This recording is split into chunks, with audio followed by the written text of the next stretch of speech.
잘 주무셨습니까? 네.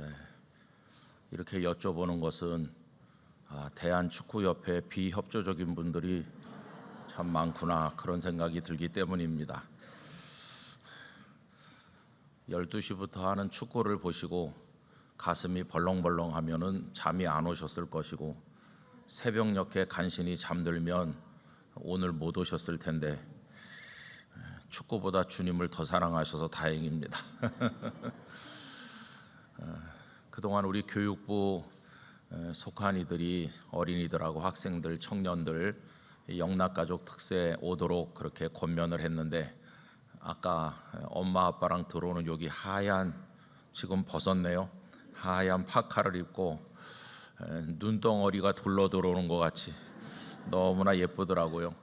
그동안 새벽 기도에 온 우리 어린이 학생들 또 청년들 주님의 이름으로 축복합니다. 여러분 시간이 얼마나 빠른지 벌써 올해가 다 이렇게 지나가네요. 그래서 이제 한 달 남았습니다. 세월이 참 빠르다는 것을 많이 느끼시죠. 아까 목사님 기도한 대로 남아있는 시간 우리 허비하지 말고 무가치한 일에 마음 빼앗기지 말고 하나님 앞에 더 진지하게 살아가기를 간절히 원합니다. 그리고 무엇보다 오늘 여기 이 자리에 있기까지 우리를 인도해 주신 하나님께 진심으로 감사를 드립니다. 북한이 미사일을 아이들 장난하듯 계속 쏘아 올리고 비행기를 100대 200대 동원해서 우리를 위협하는 와중에서도 하나님께서는 우리나라를 지키셨고 우리나라 내부의 그런 갈등과 아픔이 많았지만 또 대통령이 바뀌고 새 정부가 들어서는 전환기에 혼란도 아직도 계속되고 있지만 여기까지 인도해 주신 하나님께 감사를 드립니다. 코로나가 물러갈 기세를 보이지 않고 지금도 하루에 수만 명씩 감염되고 있고 많은 이들이 생명을 잃는 가운데서도 우리 교회를 지켜주신 하나님께 감사를 드리고 저 생각해 보니까 감사할 것밖에 없어요. 여러분 하나님의 은혜에 대한 깊은 감사와 더불어서 더욱더 겸손하게 하나님의 은혜를 구하는 마음으로 2023년도를 준비해 나가야만 되겠습니다. 이 새벽에 몸으로 오신 성도들, 가정에서 영상으로 함께하는 모든 분들 한 분 한 분 하나님께서 살펴주시기를 바랍니다. 오늘 제법 추운 날씨인데 주차 안내하시고 바깥에서 섬겨주시는 귀한 분들께 감사드립니다. 저희 봉사자 대부분이 피택 되신 분들이시거든요. 피택된 분들이 교회를 섬기는 하나의 표현으로 이렇게 주차 봉사를 1년 동안 하셨는데 이분들이 내일 임직식을 하게 됩니다. 내일 우리 교회 장로님으로 안수 집사님으로 세움을 받게 되는데 그분들 위에 안수위원의 손이 얹어질 때 하나님의 성령께서 기름 부어 주셔서 영락교회를 위해 주님을 위해 정말 겸손히 정결한 하나님의 사람으로 헌신하는 분들이 되시도록 기도 많이 해주시기를 부탁드립니다. 오늘은 또 하늘나라에 가신 고 안승근 장로님의 자녀들께서 이렇게 아침 식사를 제공해 주신다고 합니다. 여러분 올해도 우리 장로님들 여러분이 하늘나라에 가셨죠. 또 안 장로님 모습이 눈에 선한데 또 자녀들이 이렇게 섬겨주셔서 감사하고 아버지의 믿음이 여러 후손들에게 잘 이어져 나가기를 간절히 기원합니다. 하나님께서는 천지 만물을 창조하셨죠. 그리고 그 내용이 요약돼서 잘 정리되어 나타나는 곳이 창세기 1장입니다. 그런데 그 창세기 1장에 하루하루 지나면서 천지를 창조하신 그 말씀 속에 아주 눈에 띄게 우리에게 들어오는 것은 보시기에 좋다 하는 말씀입니다. 보시기에 좋았더라 이 말씀이 계속 나오다가 맨 마지막 날은 보시기에 심히 좋았다라고 말씀하셨어요. 그런데 참 이상한 것은 둘째 날에는 그 말씀이 없습니다. 둘째 날에는 물을 창조하신 건데 보시기에 좋았다는 말씀이 빠져 있습니다. 그래서 많은 사람들이 나름대로 이런저런 추측을 하게 되었죠. 어떤 이들은 사본을 집중적으로 연구하면서 사본의 오류일 것이다. 아닌 게 아니라 어떤 사본에는 그 구절이 있기도 하다고 합니다. 그렇게 설명하는 분들도 있고, 또 대부분의 사본엔 그게 빠져 있으니까 그게 아마 없는 게 맞을 것이다 이렇게 설명해요. 그러면 이제 문제는 왜 하필이면 물을 만드신 둘째 날에만 그게 없을까? 참 궁금한 이야기잖아요. 다양한 설명을 이제 학자들이 시도를 했는데, 그 중에 하나는 뭐냐 하면은 물이라고 하는 것이 가지는 이미지 때문이라고 설명하기도 하였습니다. 뭐 그 설명이 어느 정도 타당한지는 이제 별개로 치고 우리가 이제 호기심에 그 설명을 들어보는 건데, 여러분, 성경에서 이 물이라고 하는 것은 굉장히 다양한 이미지를 가지고 있습니다. 우리에게 익숙한 것은 물은 생명과 연결되는 것으로 나타나 있어요. 그래서 예수님께서 나는 생명의 물이다 할 때 물 그러면 생명수 이렇게 금방 연상이 됩니다. 좋은 의미를 가지고 있기도 해요. 또 에스겔 선지자의 환상에서 보면 이제 생명의 물이 흘러나오는 거죠. 결국은 그것이 성전 문지방에서 흘러나오는데, 처음엔 발목에, 그 다음에 무릎에, 그 다음에 허리에, 나중에는 큰 강이 되어서, 창이란 강이 되어서 헤엄을 쳐야 될 만큼 많이 흘러나온다. 그럴 때 그 물의 이미지는 참 좋은 겁니다. 그런데 또 이상하게 이 물은 구약 성경에서 굉장히 부정적 이미지로 많이 쓰였는데, 그것은 심판이라고 하는 개념과 연결되어 있다는 것입니다. 물은 도시와 사람들을 집어삼키는 괴물 같은 존재로 나타나 있기도 해요. 그 대표적인 현장이 노아 시대 홍수 심판이죠. 온 세상을 물이 덮었어요. 그때는 물이 얼마나 두려운 것입니까?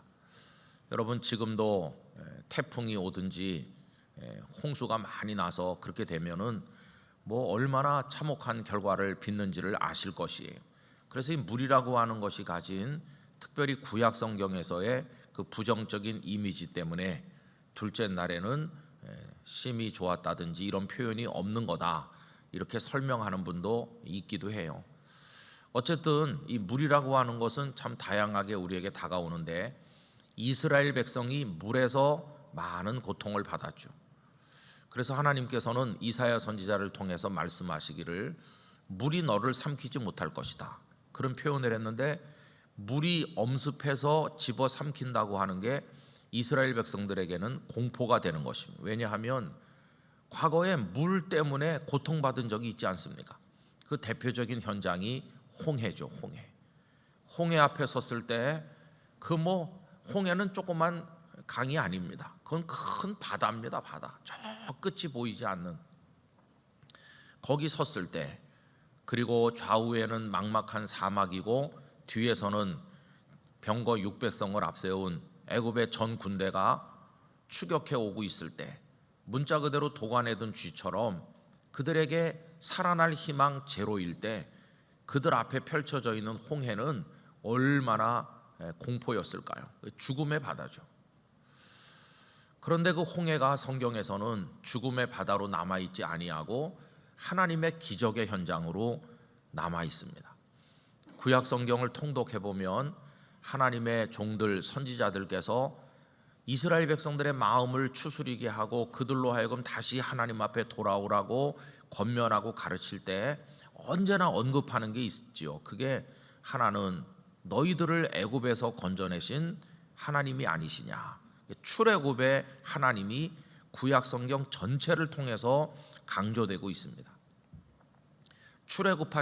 출애굽시키신 하나님, 그와 함께 언제나 함께 언급되는 것은 뭐냐 하면 홍해에서 구원하신 하나님이시죠.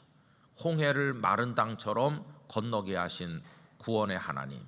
그래서 이 홍해 사건은 이스라엘 백성들에게 굉장한 은혜와 기적의 사건으로 기록되고 있는 것이죠. 가능성 제로였었는데 하나님은 거기서 100%의 생명의 축복을 이스라엘 백성들에게 허락하여 주셨고, 다시는 애국 군대를 보지 않아도 되도록 명실상부한 출애굽의 완성, 그게 바로 홍해에서의 구원이었음을 알고 있습니다. 그때 여러분, 모세가 살아날 가능성이 전혀 없는 상태에서 백성들에게 뭐라고 외쳤는지 기억하실 것입니다. 출애굽기 14장 13절부터 14절 이렇게 되어 있죠. 모세가 백성에게 이르되 너희는 두려워하지 말고 가만히 서서 여호와께서 오늘 너희를 위하여 행하시는 구원을 보라. 여러분, 이게 우리는 홍해 이야기를 이미 다 알고 읽으니까, 그들이 거기서 기적처럼 살아났다는 걸 알고 읽으니까 가슴에 별로 와서 닿질 않아요. 그런데 그 절규하는 아비규환의 상황에서 모세가 이 말을 할 때 이게 어떻게 백성들의 귀에 들렸겠으며 이 말을 하는 모세의 마음은 또 어땠을까? 이거 생각해 보면 정말 우리는 다 이해하기 어려운 얘기죠. 그러면서 너희가 오늘 본 애굽 사람을 영원히 다시 보지 아니하리라. 여러분, 이거는 너희가 여기서 죽지 않을 것이다 하는 말을 뛰어넘어서 무사히 건널 것이다 하는 말, 거기서 멈춘 게 아니라 아예 애굽 사람을 보지 않게 될 거라고, 애굽인들에 대한 승리까지 포함해서 완벽한 구원과 승리를 이야기하는 것이죠. 여호와께서 너희를 위하여 싸우시리니 너희는 가만히 있을지니라. 여러분, 우리가 살다가 어떤 어려운 일을 만나면 부부간에 이렇게 말합니다. 여보, 상황이 이런데 당신 좀 나가보라고, 나가서 좀 사람들도 만나보고 어떻게 좀 해결책을 찾아봐야지, 방구들만 지키고 있으면 어떡해요? 이렇게 부부가 다툴 때도 있잖아요. 나가서 뭔가 해봐야지. 누구한테 전화라도 해보든지 사람을 만나서 하소연을 해보든지 뛰어다니면서 좀 해결책을 찾아봐야지, 가만히 있으면 어떡하나, 이렇게 말하잖아요. 근데 여러분, 뭔가를 해봐야 되는 때는 어떤 때냐 하면 그래도 가능성이 1%라도 있을 때, 그때는 뭔가를 해봐야 되죠. 근데 지금 이 홍해 앞에서는 해볼 게 아무것도 없는 거예요. 그러니까 가만히 있으라는 거예요. 여러분, 절망이 100%에 도달하면 가만히 있는 수밖에 없어요. 그런데 참 이상한 것은 사람의 동작이 멈추는 그 순간 하나님께서는 일하기 시작하신다는 것입니다. 우리의 희망이 팍 꺼지는 그 순간 하나님의 은혜의 등불이 밝혀지더라는 것입니다. 그래서 가만히 있으라고 말하는데, 이거는 이제 다 끝났으니까 가만히 있자는 말이 아니라 하나님의 하시는 일을 바라보자고 하는 절대 믿음의 표현이었다는 것을 우리가 알 수가 있는 것이죠. 그래서 여러분, 다 끝난 것 같은 그 상황이 끝난 게 아니었어요. 하나님께서 홍해를 마른 땅처럼 건너게 하셨고 애굽 사람을 다시 보지 않게 하실 거라는 말씀대로 애굽 사람들이 다 그 물속에서 죽음으로 이스라엘은 완전히 애굽으로부터 벗어나는 완벽한 출애굽을 경험하게 되었습니다. 이게 이제 구약 성경 전체를 관통해서 흐르고 있는 홍해 이야기인데요. 자, 그런데 여러분, 우리가 잊으면 안 되는 게 하나 있어요. 이 성경에 하나님 일하시는 것의 구조가 얼마나 놀라운지. 지금 거기 있는 사람 중에서 하나님께서는 물에서 구원받는 선행학습을 이미 한 사람에게 40년 전에, 80년 전에 시키신 거죠. 여러분, 80년 전에 물에서 구원받는 경험을 먼저 한 사람이 누굽니까? 모세죠, 모세. 그 다음에 이제 오늘 본문으로 이게 연결되는 거죠.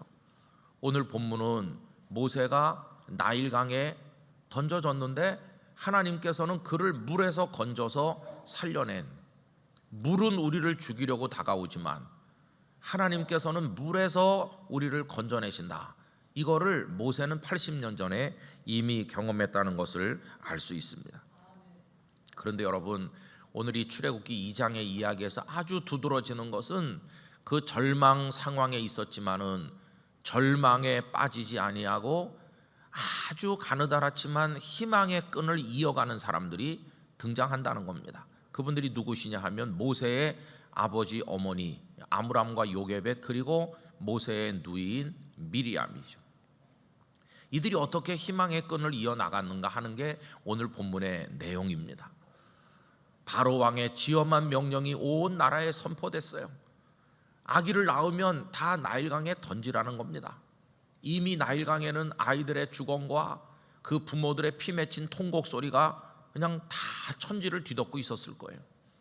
저 상류에서 버린 아이, 하류에서 버린 아이, 하여튼 히브리 노예들이 흩어져 사는 곳곳마다 그 고센이 가까운 곳은 말할 것도 없고 그 갓난아기들의 처참한 죽음이 떠내려오고 갈대숲 사이에 그냥 걸려 있었을 거예요. 얼마나 비극적인 것입니까?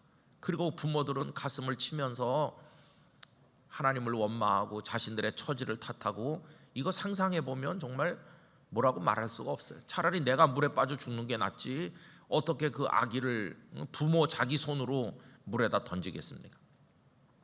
그런 상황에 모세가 태어난 거죠. 그런데 이들은 어떻게 희망의 끈을 이어나갔습니까? 우선 아기를 바로 버리지 않았어요. 바로 버리지 않고 어떻게 했나요? 우선 숨겨 키우는 겁니다. 여러분, 오늘 말씀에 보면 이렇게 돼 있어요. 2절, 그 여자가 임신하여 아들을 낳으니 그가 잘생긴 것을 보고 석 달 동안 그를 숨겼으나. 근데 여러분, 꼭 삐딱하게 성경을 읽는 사람이 있더라고요. 뭐라고 읽냐 하면은 그 잘생겼기 때문에 숨긴 거라고. 못생겼으면 바로 버렸을 텐데 잘생기고 봐야 돼. 성경을 참 이상하게 읽는 사람들이 있어요. 이게 잘생겼다는 게 이렇게 이목구비가 반듯하다 그런 얘기가 아니에요. 갓난에 나누면 막 퉁퉁 불어가지고 뭐 이 얘기가 그 얘기고 그렇지 뭐 잘생긴 게 뭐 있겠습니까? 이게 히브리 원문에는 외모가 예쁘다 그런 뜻이 아니고요. 토부예요, 토부. 아까 그 창세기 1장에서 보시기에 좋았더라 할 때 그게 토부거든요, 토부. 여기도 잘생겼다고 번역을 했지만 어느 부모가 자기 자식을 보고 아, 참 좋다 이렇게 안 느낄 부모가 어디 있어요? 어떤 부모는 아기가 태어나면 막 너무 기뻐서 울기도 하고 그러는데, 모든 아기를 보는 부모의 마음이 다 기쁘고 감사하고 사랑스럽죠. 그러니까 이거는 무슨 잘생겼기 때문에 숨겼다 이렇게 이해하시면 안 되고, 석 달을 숨겼어요. 석 달을 숨긴다는 그 말 속에 포기하지 않고 마지막 순간까지 해보겠다는 그 부모의 의지가 나와 있는 거예요. 희망을 버리지 않았어요. 하루라도 더 연장해보자, 하루라도 더 숨겨보자.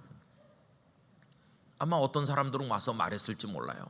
이봐 요게벳, 우리 집에서도 애기 울음소리가 들리는데 이러다가 크게 경을 치겠어. 아유, 뒷집에 아무개도 버렸다는데 어떡하겠니? 버려. 그냥 그리고 마음을 접어. 이렇게 말하는 사람이 있었을지도 몰라요. 그러나 아므람과 요게벳은 눈물을 뚝뚝 흘리면서라도 하루라도 더 견뎌보겠어요. 1시간이라도 더 내 품에 안고 있겠어요. 그러면서 그걸 포기하지 않는 거죠. 그러다가 이제 견딜 수 있는 한계치에 도달하니까 이제 어차피 강에 데려가야 되는데 그들은 다른 부모처럼 갖다 버리지 않았어요. 또 희망의 끈을 어떻게 이어가냐 하면은 내 품에서 잊진 못하지만 강에 떠 있는 상태라도 생명이 부지되도록 하면서 그 다음을 기약하는 거죠. 갈대 상자를 만들고 거기 물이 스며들지 않도록 해가지고 아기를 거기다 눕힐 때 그 어머니의 마음이 어땠겠어요, 그죠? 때가 되면 젖도 물려야 되는데 이게 여기다 이렇게 해가지고 뛰어서 떠내려가면 어떻게 되나? 그 뭐 말할 수가 없는 거죠. 이 어머니의 마음을 담은 찬양이 있어서 우리 봉헌송으로 부르는 거 제가 들은 적이 있습니다. 그리고는 이제 또 하나 했던 그 일은 뭐냐 하면은 그렇게 띄워놓고 돌아선 게 아니에요. 미리암을 누이를 보내서, 모세의 누이를 보내서 너 가만히 보고 여기 있어라, 여기 이만치서 어떻게 되는지 봐라. 여러분, 그게 절묘합니다. 오늘 본문 4절 말씀 보십시오. 다 같이 읽어보실까요? 그의 누이가 어떻게 되는지를 알려고 멀리 섰더니. 아멘. 저는 오늘 새벽에 나온 우리 영락교회 성도들 마음에 이 마음이 있으시기를 축원합니다. 어떻게 되는지를 보려고. 이거는 닫힌 말씀이 아니라 열린 말씀이에요. 닫힌 표현은 이런 겁니다. 물에다 띄웠으니까 내 동생은, 우리 아이는 이제 죽는다 이렇게 생각하고 포기하는 게 닫힌 거예요, 그죠? 그런데 어떻게 되는지를 하는 거는 뭔가 미래의 가능성을 보는 열려있는 마음이 이 속에 담겨 있잖아요. 어떻게 될까? 어떻게 되는지를 알려고. 이게 간절한 기대죠. 간절한 바람이죠. 저대로 끝나는 게 아니고 뭔가가 일어날는지도 모른다고 하는 기대를 가지고 지켜보는 겁니다. 어떻게 되는지 알려고. 여러분, 이게 모든 기도하는 사람들이 하나님을 바라보는 마음 아니겠어요? 하나님께서 어떻게 하실라나, 내 처지가, 우리 나라가 이렇게 어렵고 힘든데 하나님은 어느 순간에 손을 내밀러 주실라나, 나는 그 하나님의 손을 기다리겠다. 그냥 포기하지 않고 여기 앉아서 어떻게 되는지를 보고야 말겠어. 이게 그 누이가 부모의 명을 받아서 했던 그런 일이죠. 그래서 그 아므람과 요게벳과 미리암이 모세의 가족들의 그 모습이 너무나도 우리 마음에 깊이 와서 닿는 것을 느끼게 되는 것이죠.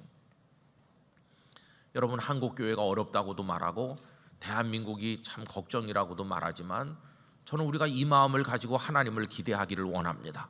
어떻게 되는지를 알려고 기다리고 기대하는 마음으로, 하나님을 바라보는 마음으로 우리는 견디어야 되는 거죠. 어느 순간인가 하나님의 손이 다가올 줄로 믿습니다. 근데 어떻게 됐나요? 정말 아무도 상상 못할 일이 벌어졌는데, 그냥 보통 사람이 와서 모세를 건져도 굉장할 텐데 보통 사람이 아니라 아이들을 죽이라고 명령한 그 당사자의 딸이 와가지고 모세를 발견했어요. 이건 더 극적이지 않습니까? 그래가지고 그 아기를 보는 순간 사람의 마음을 움직이셔서 물꼬를 돌리듯 하시는 하나님께서 이 여인의 마음을 움직여서 그 아기가 토부, 너무나 좋구나, 내 자식으로 키우고 싶다는 마음이 확 들게 하셨어요. 사람의 마음을 움직이시는 하나님께서 공주의 마음을 사로잡으신 것이에요. 사랑으로 꽉 채우셨어요. 그리고는 어떻게 됐는지 여러분 아시죠? 교육비 하나 안 들고 공짜 교육받고 공짜로 먹고 마시고, 그것도 또 아기를 죽이라고 명령한 그 바로의 궁궐에서 바로의 그 모든 것으로 먹고 입고 그리고 거기서 자랐으니, 바로가 그걸 알았으면은 정말 얼마나 충격을 받았을까요? 하나님은 그런 방법으로 하셨어요. 그리고 그뿐이 아니었죠. 어머니의 체온을 계속해서 느끼게 하셨어요. 그 강물 위에 떠서 그렇게 불안정한 곳에서 거기 머물게 하지 않으시고, 아주 뻣뻣한 낯선 유모의 품에 있게 하지 않으시고, 석 달 동안 느꼈던 그 어머니의 품, 그 어머니의 따뜻한 체온, 익숙한 그 품에서 모세가 자라게 하셨어요. 여러분, 이 절묘한 방식은 하나님만이 하실 수 있는 일이었어요. 어떻게 되는지 하고 지켜보는 그 마음에 하나님은 이렇게 절묘하게 응답하신 것을 보게 되질 않습니까? 그래서 그는 그 이름이 모세가 된 것입니다. 여러분, 모세의 이름의 뜻이 뭔지 아시죠? 물에서 건짐 받았다는 뜻이에요. 물. 아까 우리가 물 얘기를 했어요. 물은 그들을 삼키는 무서운 공포의 장소로 홍해에서 그들에게 다가왔는데, 모세 역시 80년 전에 물에서 살아나는, 물에서 건짐받는 죽음의 자리가 오히려 영광의 자리로 바뀌는 거, 그걸 모세가 먼저 경험한 거죠.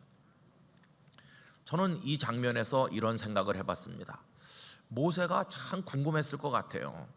어머니든지 그 공주 말입니다, 아니면 주변 사람들에게, 아니면 자기 유모인 친어머니에게 많이 물어봤을 것 같아요. 왜 내 이름이 모세냐고, 이거 말고 좋은 이름이 많을 텐데 왜 나를 물에서 건졌다는 이름을 붙였느냐고 아마 물어봤을 것 같아요. 그러면은 나중에 크면 알게 될 거라고 얼버무리던가, 아니면은 너 4살 때 물에 빠졌다고 거짓말을 하던가, 뭐 무슨 말로 했겠죠. 그러나 너는 히브리인의 아이였었는데 강에서 건져서 이렇게 그 진상을 말해줄 수는 없었겠죠. 왜 나는 모세인 것일까? 왜 내 이름이 모세가 됐을까? 그게 아마 그는 계속해서 궁금했을 것이라고 생각합니다. 그런데 여러분, 그 이름 속에 하나님의 은혜가 들어있잖아요. 그 이름 속에 하나님의 기적이 들어있잖아요. 홍해를 기적처럼 건넌 이스라엘 백성들은 다 모세가 된 것이, 그 수백만이 다 모세가 됐어요. 죽어야 될 물에서 다 살아나왔으니까 하나님은 모세 한 사람을 물에서 건지는 은혜를 베푸신 것으로 끝난 게 아니라 80년 후에는 수백만의 아브라함의 후손을 전부 다 모세가 되게 하는 축복을 내려주신 것이, 모세는 그 사실을 하여튼 언젠가는 알게 된 게 틀림없죠. 그가 애굽 사람을 이스라엘 사람을 돕기 위해서 죽였는데 그때는 그의 마음속에 이스라엘을 도와야 된다, 애굽 사람을 물리쳐야 된다, 왜? 나는 이스라엘의 피를 가졌으니까 하는 거를 그가 알았을 텐데 누구를 통해 어떻게 알았는지 성경은 언급하지 않지만 가장 개연성이 높은 것은 그 어머니 요게벳이 어느 순간인가 너는 나의 친아들이고 내 몸속에는 아브라함의 후손의 피가 흐르고 있고 너는 하나님의 사람이라고 하는 거 말해주지 않았겠어요? 그는 그래서 하나님에 대한 자각이 생기고 하나님이란 분이 계시구나, 그리고 우리가 이 땅에서 노예로 사는 배경에는 어떤 하나님의 이해할 수 없는 계획과 섭리가 있는 것이구나, 그리고 그 무수한 백성 중에 나 하나가 태어났는데 하나님은 나를 물에서 건지셨구나, 죽음의 자리에서 건지신 하나님이시라면 이 홍해에서도 우리 백성들을 건져내실 줄로 믿습니다.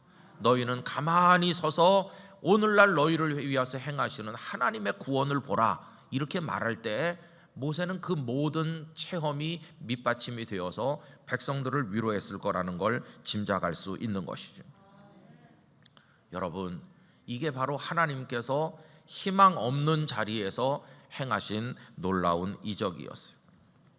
하나님은 희망 없는 곳에서 기적을 행하시는 하나님이시고 모세가 알았고 체험했고 그리고 나중에 그 사실을 확신하게 되었을 때 백성들을 격려할 수 있었고 홍해 앞에서 울부짖는 백성들을 위로하면서 다 같이 모세가 되는 하나님의 기적을 경험하게 된 것이었어요. 여러분, 저는 우리 현실을 분석하면서 절망하지 않길 원합니다. 뉴스, 그것을 신문에서 보든지 아니면 텔레비전에서 보든지 여러 매체에서 보면 우리 마음이 점점 무거워지고 참 희망이 없는 것 같아요. 우리를 불편하게 하는 게 너무나 많아요. 부산에 설교할 일이 있어서 갔다가 이제 어제 아침에 올라오는데 기차표를 예약했는데 철도 파업한다고 딱 고개 하나 없어졌다는 거예요. 그래갖고 또 다른 걸로 이렇게 바꿔가지고 이렇게 오게 되는 불편이 우리에게 있는 거죠. 또 화물연대도 파업하니까 또 주유소에 기름이 없는데도 생긴다고 그러고 우리 세상에는 걱정할 게 너무 많아요. 나 개인을 봐도 가정을 봐도 자녀를 봐도 한국 교회를 봐도 참 어두운 소식이 너무 많아요. 여러분, 이때 우리가 나누어야 될 메시지는 뭘까요? 희망을 이어가는 사람이 되라고 하시는 하나님의 음성인 줄로 믿습니다. 이 시대에 아므람이 되고 요게벳이 되고 그 미리암이 돼서 갈대 상자를 만들고 어떻게 되는지 지켜보는 하나님을 향한 기대를 버리면 절대로 안 된다.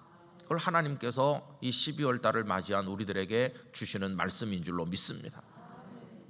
새로운 달력이 조만간 우리에게 주어져서 우리가 다 또 이렇게 새 달력을 붙일 텐데 숫자가 달라져서 2022가 2023이 된다고 달라질 상황은 아무것도 없을 것입니다.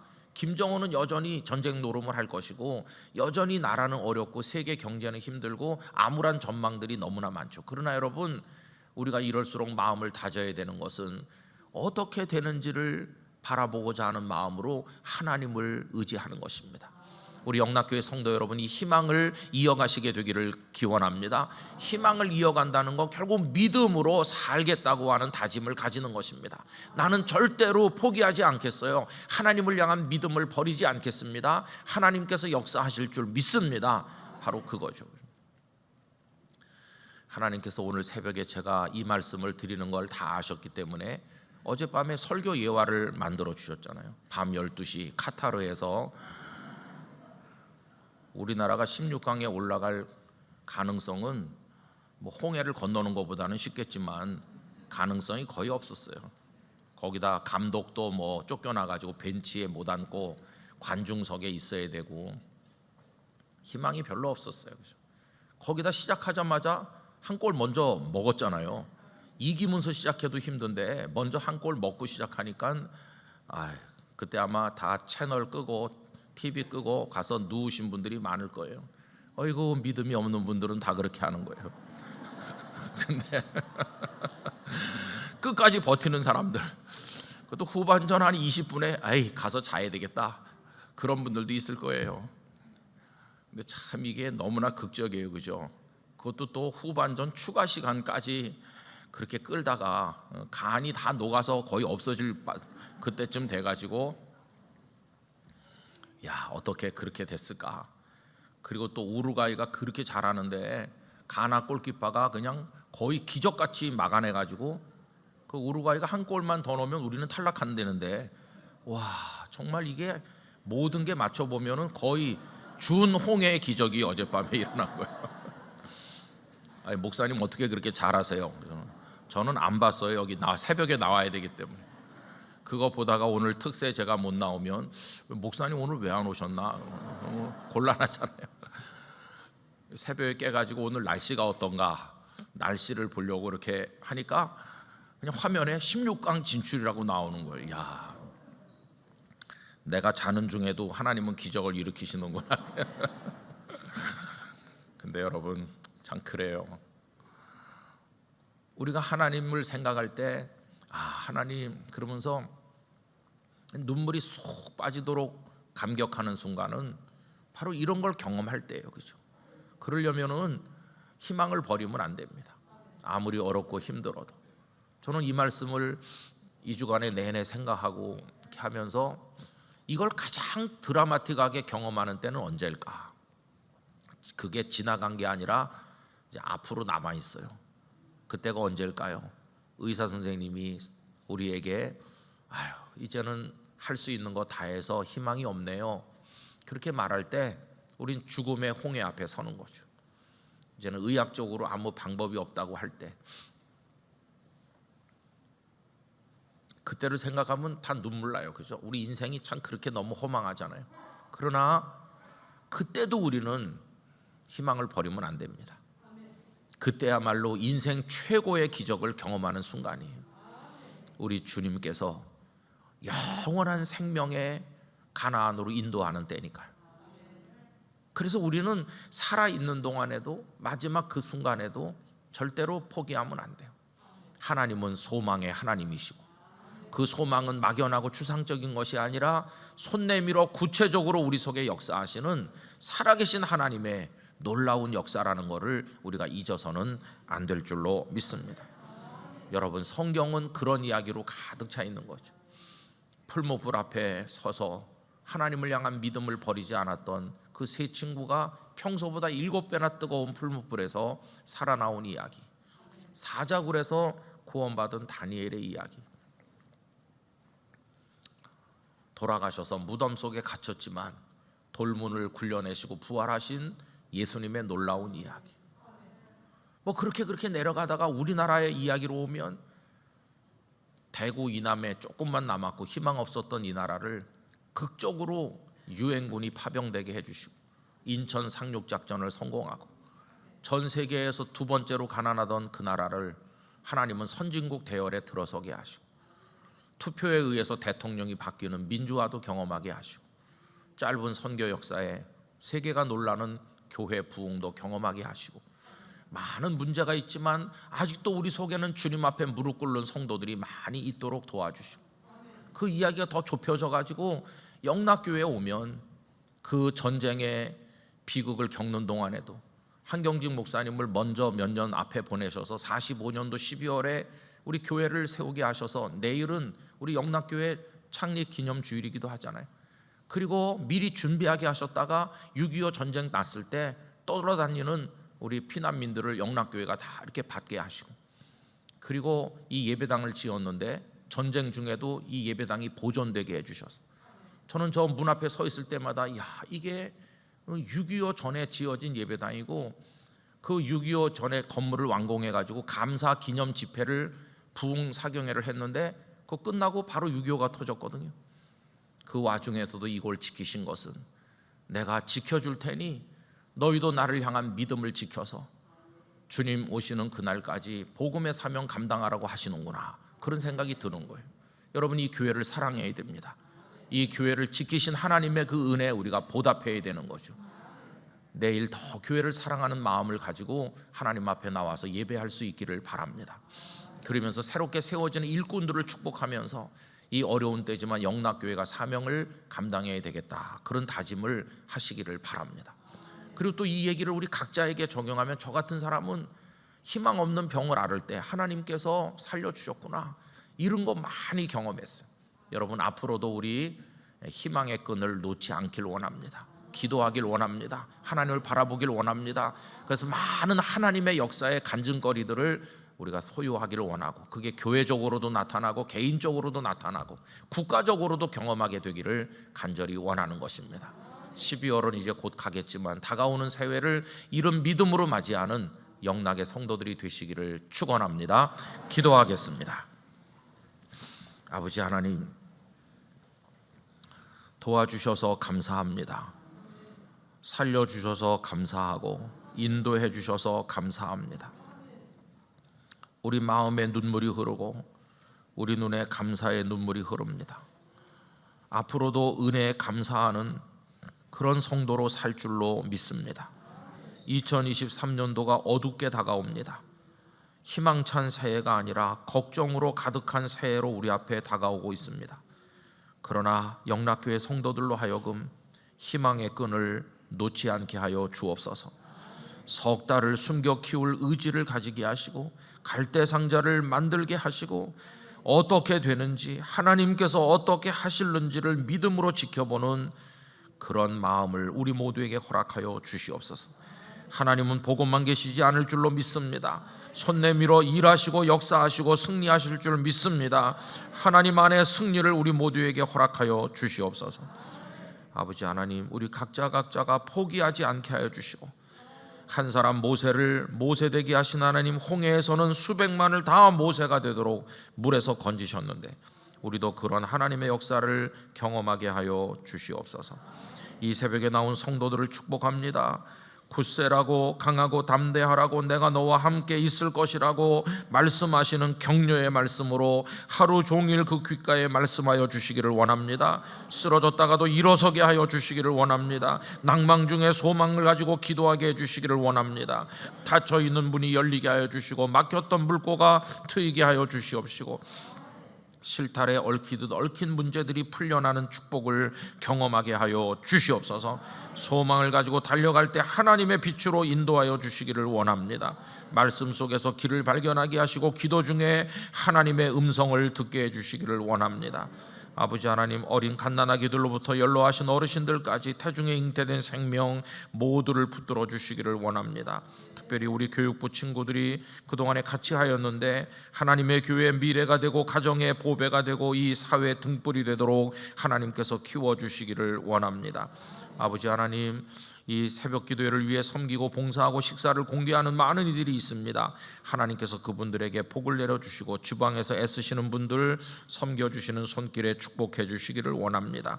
이 새벽 한 분 한 분에게 말씀하여 주시옵소서. 내가 너를 안다. 너는 나의 것이다. 내가 너로 물에 엄습당하지 않도록 지켜주고 불이 너를 삼키지 못하도록 할 것이라고 말씀해 주시고 하나님의 품에 안아서 인도하여 주시옵소서.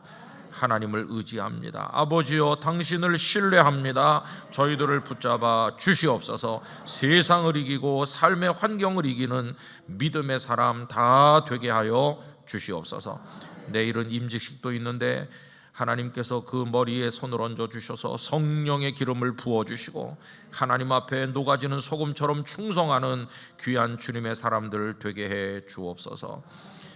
대면 예배가 속히 활성화되고 회복이 되어 예배당을 가득히 채우고 부속 건물도 가득가득히 채우고 예전처럼 예배하는 기쁨을 맛보게 하여 주시옵소서. 이제는 주 예수 그리스도의 은혜와 아버지 하나님의 사랑과 성령님의 교통하심이 모든 물 같은 고통, 죽음 같은 고통에서도 희망으로 주님을 바라볼 때 건져 구원하시는 그 놀라운 역사를 체험하기를 원하는 하나님을 향해 나아가는 영락의 모든 성도들 가운데 이제로부터 영원토록 함께 하시기를 축원하옵나이다. 아멘.